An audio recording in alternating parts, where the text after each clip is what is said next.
Hi there. Today let's look at the relationship of Egypt and Nubia as parts of Africa.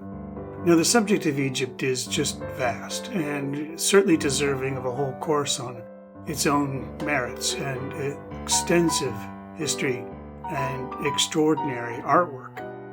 In this class, the focus is on Africa. And so I feel my purpose here is not so much to completely cover the topic, but to explain how Egypt is a part of Africa and the kinds of things that we see in Egypt that directly relate back to other parts of Africa as well. And that seems like kind of an odd thing to say because it seems sort of obvious that Egypt is a part of Africa. But if you actually look at the history and the way people talk about Egypt, they often assume many of the kind of cultural biases that Egypt is somehow more a part of the Western tradition, indeed has been taught as a part of the Western tradition. But in fact, in reality, much of Egypt owes its heritage, its culture, and its character to the traditions found in Africa. And so to explain this further, you can actually see in art museums now all over the country, people have taken their Egypt collections and they've merged them into their African collections. It's now rare that you see Egypt perceived in art museums, at least, as a separate entity, closer in connection to Europe and the Western tradition than it is in the traditions of Africa. And it did have and play a very important role in Western traditions and the development of Western culture. But that doesn't excise it from it belonging in the continent of Africa. So let's go back in time, way, way back in time, to some of the earliest art we have in North Africa that is now the Sahara Desert. And out in these vast desert regions, North Africa, we see these etched illustrations, drawings of extraordinary realistic character of giant fauna like elephants and crocodiles and giraffes and all kinds of other animals that don't live there at all anymore. And that is one of the key evidence we have how much the ecology of Sahara has changed, that for many thousands and millions of years, in fact, it was a lush green place full of forests and wildlife. And so we have to look at that and understand, that's a very important change in the ecology of Africa that's had a huge impact. And what was the cause of that, we'll explore a little while. So we see these carvings. It's very hard to date these because of the fact that they're on exposed rock and they're sort of etched into the rock. You don't have the kind of geological features or qualities that make it possible to date them with any accuracy. All we can tell is that this animal, this elephant in this case, doesn't exist here and hasn't existed here until about 8,000 BCE. So we know that this was done during the time that elephants existed in this region. And so the Central Saharan rock art is, in a sense, a lot of it deals with these sort of animals, this extraordinary animals that we see all over the place. And many of them were sites and areas that had been worked on for thousands of years, layering upon layering, making the dating of these even more difficult. Now, I'm going to spend a lot more time talking about rock art in this class, especially when we get down to South Africa, where we actually know a great deal more about the symbolism and meaning of the art because of the unique character of those works that have survived. But here in the north, we have a kind of interesting shift. It tells us about the changing nature of human civilizations. Basically, the archaic forms, or these sort of large animals, they start to disappear as the ecology of North Africa is changing. We start to see is what we call the roundhead style from about 8,000 to 6,000 BCE. We see these humans wearing clothing, jewelry, adornments. We see kind of human civilization being modeled. We see the domestication of animals. And these kinds of information tells us that human society is no longer concerned with these giant animals, but we're looking more at this kind of human society as it's evolving. We also start to see a kind of deified-like images. Most striking is this one called the horned female figure, or this dancing figure. Now, this is in southern Tunisia, in the Tassili Niger area, Saharan desert, in this rock form. And you can see that on this, that we have this female figure with these giant horns sprouting from her head, and clearly sort of running, leaping, dancing. And this horned female character is, interestingly enough, very similar to this horned female character that can be found in ancient Egyptian deities named Hathor. And so this is a kind of possible connection that the people who lived in the Saharan desert and created these early deities, this sort of horned female deity, would eventually migrate as the desert became more and more inhospitable, as the land dried out and become desert. They migrated toward the Nile, bringing with them the culture they had developed there in the Sahara Desert. So here's, you can see actually a drawing of that rock painting. It's a little bit easier to kind of make out the figure. And notice the figure's not alone, but there's a whole company of other figures moving, dancing, running, suggesting this kind of dynamic. You also start to notice this kind of flowing nature of the sort of ribbons on the hands and along the ankles and the waist. And then above the head, there's this kind of cloud-like form with rain coming down, possibly lightning as well crossing through there. And that's a symbol, of course, a powerful symbol of fertility. Rain brings so much to the dry region of the Sahara and becomes a very important part of it. We also have early sculptural forms. You notice this female figure here with these broad hips and these sort of arms looping back behind the head, sort of like the shape of horns.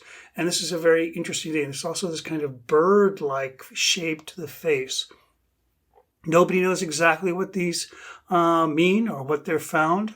But again, these fertility symbols seem to evoke a kind of desire for that connection of fertility and the continual growth of the community. Then from about 5,000 to 2,000 BCE, we really start to see the greater domestication of animals, and we see horses, we see cattle. In this pastoralist style, this was a very big part of the decay of the Saharan desert. They believe humans played a very significant role in the drying up by overbreeding animals and creating conditions for exhausting the soil, which is notoriously thin in Africa. They created this vast wasteland, and they were forced to migrate into the Nile, which is perennially fed by this huge river and was able to sustain human civilization in a much more stable way. Here's another example. As you can see here, the pastoralist style, this is sort of typical of this art. It's in low overhanging caves, unlike the kind of cave art we see in Africa, which is really deep into the interior of a cave and often very hidden. This art tends to be, or what we have of this art tends to be in more, shallow caves and semi-exposed rock areas. The other thing that's interesting about the early rock art is that some of the figuration from this pastoralist style starts to tie into some of the figuration we see in early Egyptian art. Notice the treatment of the movement of horses, especially, and the kind of flatness of the figure that we see in the rock art sort of brought over into that low relief carving in early Egyptian art. Nile culture, as people began to migrate into Nile, a number of civilizations set up there and began trading up and down the Nile. In about the second half of the 5th millennium, plants and animals are domesticated along the Nile. And then we start to see this sort of uniform culture where people are sharing common ideas. Language is probably becoming more and more unified. And we start to see a kind of political and economic consolidation and coordination throughout the region. These are these beautiful ripple flake knives. This is one of the more advanced stone technologies we see in the late Neolithic period. One of the things I find is so extraordinary about these ripple flake knives is how they sort of exceed their function with extraordinary care in craftsmanship. You know, it's fairly easy to create a rock that has a sharp edge that can serve most purposes of what you want to do. But if you look at the fineness of the execution here, the incredible skill and craft that went into knapping, which is that sort of applying specific pressure to the stone so that it breaks in just the right area to create that beautifully curved shape, to create even flakes along the spine of this in such a regular fashion, is really an extraordinary skill, a really tremendous skill. One that, as I say, sort of exceeds its function. To create a knife that has these features is to suggest that your knife is more than just an ordinary tool. It may have other purposes. It may serve not just a kind of physical tool, but it may also have a kind of spiritual or cultural significance as well. So let's look at some of the continuities that we see early on developed in Egypt that we find elsewhere in Africa. To begin with, there are lots of depictions of female fertility, especially women and children play a very important role in Egyptian art and elsewhere in Africa. We know that male circumcision and initiation rites were conducted in Egypt as well as all over Africa. Ancestor worship, which eventually would become the worship of the pharaoh, a very large product of ancient Egypt. And this idea of the divine kingship, the king is not just another human being, but is somehow connected to the ancestors, connected to the legacy and the continuity of rulers from the past. We also see animal deities, ways in which humans and animals have a kind of common spiritual core and share powers with each other. And also, one of these really interesting sort of domestic things is this headdress, where you can see this little wooden thing. This is from ancient Egypt. This would be something that someone would just use as a pillow. They would rest their head on it and keep their head off the ground. And of course, this is very important because there are lots of, you don't want your hair to get all dirty, and a pillow like we have stuffed would only sort of get, invaded by all kinds of parasites. So this is a very simple, efficient, cool, as in, cooling way to rest your head while you sleep. And you see these all over Africa. We'll see a number of examples throughout the course. So about 3,200 BCE, we start to see in the historic record references to military campaigns. And eventually there's a unification of Upper and Lower Egypt. Okay, so this is where the cataracts, where you have the waterfalls, and this is sort of the Upper Egypt is where you have the further back into the Nile, which is more difficult to reach. This was sort of conquered and brought in and creating a kind of unified. And whenever Egypt is unified in this way, this becomes a very significant part in the history of Egypt, that it sort of controls both Upper and Lower Egypt. This becomes a very key component in the legitimacy of the pharaoh. The third dynasty, the basic character of Egyptian culture is defined. So like this idea of the pharaoh cult and also burial rites and all kinds of, the sort of ceremonial function of the priesthood and the way the priests legitimized the pharaoh's reign through the maintenance, this extraordinary maintenance of the cult of the pharaoh.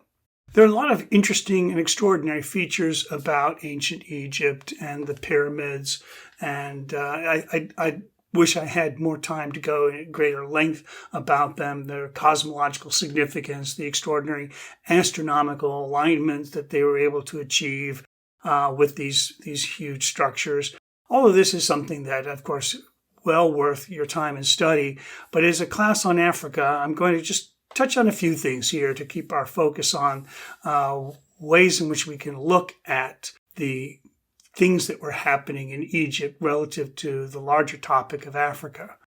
The Sphinx is a very interesting ancient feature that predates the pyramids and seems to have been an important part of the sort of legitimizing of the pharaoh's cult later on as the pyramids were built. The face of Khafra, who is put on there, was probably carved later, that the body is an older part of an older kind of pharaoh cult, most likely. And Khafra's face was, again, carved into this. And this is a very important idea because much of what happens in Egyptian art is not just the creation of the pharaoh cult, but also the kind of editing out and the removal and the change and the constant change to eliminate that sense that there was anything but complete continuity and consistency throughout all the dynasties. So if there was any fluctuation, if there was any change, they would change the art to meet the new reality and make the history reflect the idea that it really was this sort of unchanging dynastic rule. And that's an important kind of cultural point to think about Egypt. Why was it so important to maintain that continuity? And you see that in much of the art. Very interesting, the kind of static character, especially of early Egyptian art, the art concerning the pharaoh and the pharaoh's family. We see these very sort of tight, rigid forms and this very stylized way in which they rendered the bodies. And the proportions of the body, which is this sort of Old Kingdom standard grid, where it was based on the dimensions of the fist. And so that you could, by looking at the width of the fist, you could sort of mark out the proportions of the classic proportions of the whole figure. And so this way they have this kind of grid that they put onto all things. And this was the way their language worked, and their sculpture, their art was really a kind of building out of their language. It had the same kind of character as their language. These pictures represented ideas. These statues were like their language. They represented sort of fixed ideas that were supposed to be eternal. They were supposed to be ways of communicating to the gods and the ancestors in this very conservative way. And so we start to see the royal daughter of Neferu, this Senamut right here, this the granite statue of Senabit holding Princess Neferu. This is, again, the way in which the mother embracing this daughter, this dynastic connection that is very important in the establishment of the pharaoh cult. And as I mentioned earlier, there's some really interesting animal deities, not just Hathor, the goddess, the Western goddess, the horned goddess from the Western desert, plays an important role in ancient Egyptian art. But also in the rites of the dead, we have the jackal-headed god Anubis. We have one very unique and interesting feature. Now, this is the only mask we have that has survived from ancient times. And it's a very interesting mask. It's the mask of the jackal-headed god. It looks like it's designed to be worn. You notice there's a sort of loops, holes around the base that look like fit where the shoulders would go. And there's eye holes where somebody might be able to peer out below. And this ceramic fired mask may have been worn by a priest who was conducting these ancient rites. Plays a very important role in bringing the dead into the underworld and weighing their heart. Their heart must be lighter than a feather. The Egyptian Book of the Dead and indeed all books in the classical times, were made on papyrus, a plant that grew exclusively in Egypt, and the pharaohs of Egypt had a powerful monopoly that spread across the classical world all the way until the 12th century AD. They were able to control and manipulate the prices of papyrus, and there were 8 different varieties of papyrus that were marketed. Papyrus, as a plant that grew in the marshy regions at the end of the Nile, was harvested, and you can see here in this relief painting of the tomb of Pumiri from the 18th dynasty, you can see the workers harvesting the papyrus, something that was done every single day. Notice how the workers here, especially the one on the left, is not so idealized as the images of pharaohs. We can see more ordinary kinds of people in their daily works in these kinds of depictions.